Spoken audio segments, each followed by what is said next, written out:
গত ১০ মাসে দেশ পরিচালনায় অন্তর্বর্তী সরকার জনগণকে পদে পদে হতাশ করেছে, এমন অভিযোগ করেছেন বিএনপি চেয়ারপারসনের উপদেষ্টা সৈয়দ মোয়াজ্জেম হোসেন আলাল। জাতীয় প্রেস ক্লাবের সামনে অবস্থান কর্মসূচিতে তিনি বলেন, সরকার যা খুশি করবে তা মেনে নেওয়া হবে না। প্রশাসন থেকে শুরু করে সবখানে ফ্যাসিবাদের দোসররা এখনো বহাল তবিয়তে বসে আছে বলে অভিযোগ করেন আলাল।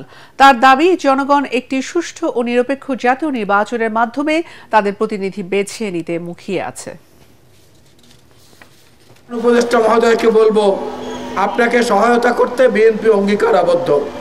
তার অর্থ এই নয় যা খুশি তাই করবেন, সবকিছু আমরা সমর্থন দিয়ে যাব।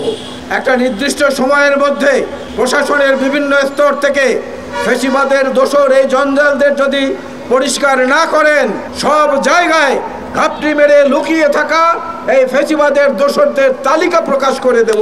সুতরাং সাবধান হয়ে যান। জুলাই বিপ্লব পালনের সঙ্গে সঙ্গে যদি এই দাবি পূরণ না হয়, এরপরে আমরা সত্যিকার অর্থেই সেই তালিকা প্রকাশ করে দেব।